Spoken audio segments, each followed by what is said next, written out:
નમસ્કાર, તમે જોઈ રહ્યા છો ગુજરાત પ્લસ ન્યૂઝ અને હું છું મમલ। અમદાવાદમાં ફરી એકવાર પીવાના પાણીની ગુણવત્તાને લઈને ગંભીર સવાલો ઊભા થયા છે। શહેરના ઘાટલોડિયા વિધાનસભા વિસ્તારના ગોતાવોટની કેટલીક સોસાયટીઓમાં પીવાના પાણીમાં ગટરનું પાણી ભળતા અનેક લોકોના સ્વાસ્થ્ય પર અસર પહોંચી છે। મળતી માહિતી મુજબ દૂષિત પાણી પીવાના કારણે સ્થાનિકોમાં ઉલટી, ઝાડા અને અન્ય તકલીફો જોવા મળી છે, જેના પગલે કેટલાક લોકોને સારવાર માટે હોસ્પિટલમાં ખસેડવાની ફરજ પડી છે। જે પ્રકારે તમે વિઝ્યુઅલ જોઈ રહ્યા છો, ઘટનાની જાણ થતાં જ આમ આદમી પાર્ટીના પ્રદેશ સંગઠન મંત્રી ડોક્ટર કરણ બારોટ સહિતના આગેવાનો પીડિતોની મુલાકાત લેવા પહોંચ્યા હતા। ડોક્ટર કરણ બારોટે આ સમગ્ર મામલે અમદાવાદ મ્યુનિસિપલ કોર્પોરેશનની કામગીરી પર સામે સવાલો ઉઠાવ્યા છે। તો આવો સાંભળીએ કરણ બારોટ વધુમાં શું કહી રહ્યા છે। નમસ્કાર, હું ડોક્ટર કરણ બારોટ।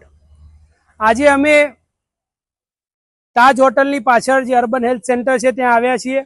આવા પાછળનું કારણ એ છે કે ઘાટલોડિયા વિસ્તારની અંદર ગોતા વોર્ડમાં આવેલી આકાંક્ષા સોસાયટી, નવરત્ન સોસાયટી, સર્વોદય સોસાયટી, આવી અલગ અલગ 3-4 સોસાયટીને કનેક્ટેડ જે જગ્યા છે ત્યાં સોસાયટીમાં એક બહુ મોટો પ્રશ્ન ઉદ્ભવ્યો છે।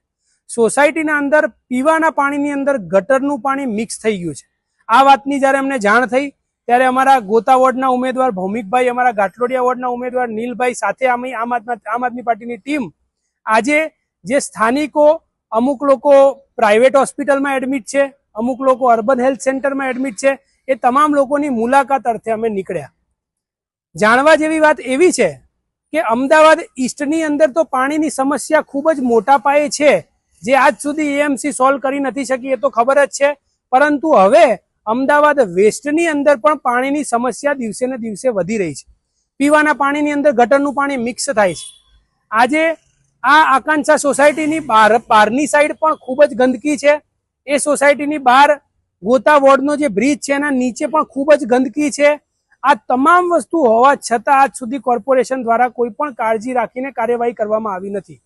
મહત્વનો પ્રશ્ન એ છે કે જ્યારે પીવાના પાણીની અંદર ગટરનું પાણી મિક્સ થતું હતું ત્યારે સોસાયટીના રહીશોએ પાણી પુરવઠા વિભાગમાં, કોર્પોરેશનને જાણ કરી, પરંતુ કોર્પોરેશન દ્વારા એવું કહેવામાં આવ્યું કે બધું ઓકે છે। પરંતુ સોસાયટીના લોકો ખુદ જઈને પ્લાન્ટમાં તપાસ કરીને આવ્યા અને રિટર્નમાં આવતા એમને જોયું કે એક કનેક્શન છે કે જ્યાં ભંગાણ પડ્યું છે અને ત્યાં પીવાના પાણીની અંદર ગટરનું પાણી મિક્સ થાય છે। ત્યારે જો આ બધી તકલીફો, જ્યાં ભંગાણ છે, બધું જો કોર્પોરેશનના લોકોની જગ્યાએ સ્થાનિકોએ જ તપાસ કરીને કામ કરવાનું હોય તો આ સરકાર કોઈ કામની નથી। મારે ભારતીય જનતા પાર્ટી અને અમદાવાદ મ્યુનિસિપલ કોર્પોરેશન સમક્ષ થોડી માંગ રાખવી છે કે આ સોસાયટીની અંદર તમામ જે ટાંકીઓ છે એને એકદમ સાફ કરવામાં આવે, પાણીના સેમ્પલ લઈને અત્યારે તપાસ કરવામાં આવે કે પાણી હજુ પણ એમાં ગટરનું પાણી મિક્સ છે કે નહીં। જે જગ્યાએ વોટરના કનેક્શન છે તમામ કનેક્શનોને ચેક કરવામાં આવે।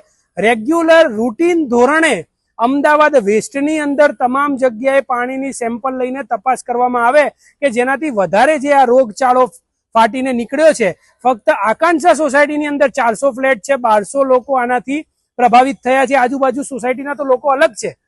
મતલબ કે કોર્પોરેશનના લોકોને અને સરકારને નિવેદન કરીએ છીએ કે આવી પાણીની સમસ્યા, જ્યારે આપણે વિકાસની વાત કરતા હોય પરંતુ વિકાસની વાતની સામે પૂરું પાણી પણ આપણે ચોખ્ખું ના આપી શકતા હોય, આપણે સ્માર્ટ સિટીની વાત કરતા હોય પણ આજે પણ અમદાવાદમાં પોલ્યુશન હોય, આ તમામ વસ્તુ જ્યારે વિકાસ માત્ર કાગળ પર હોય એવું દેખાય છે, જમીન પર આજે જે રહેવાસીઓ છે એ આજે હોસ્પિટલમાં એડમિટ છે, એમનો જે સમય, એક માણસ એડમિટ થવાના કારણે સંપૂર્ણ પરિવાર જે એના પાછળ લાગેલો છે, એનો જે સમય, એના જે પૈસા એ વેડફાયા છે, એના માટે જવાબદાર કોણ? આ પ્રશ્ન અમે કોર્પોરેશનના સત્તાધીશોને પૂછીએ છીએ।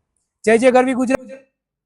કરણ બારોટની વાતથી તમે કેટલા સહેમત છો, શું વિચારો છો, કોમેન્ટ કરીને અમને જરૂરથી જણાવજો। અત્યારે માટે બસ આટલું જ। નમસ્કાર।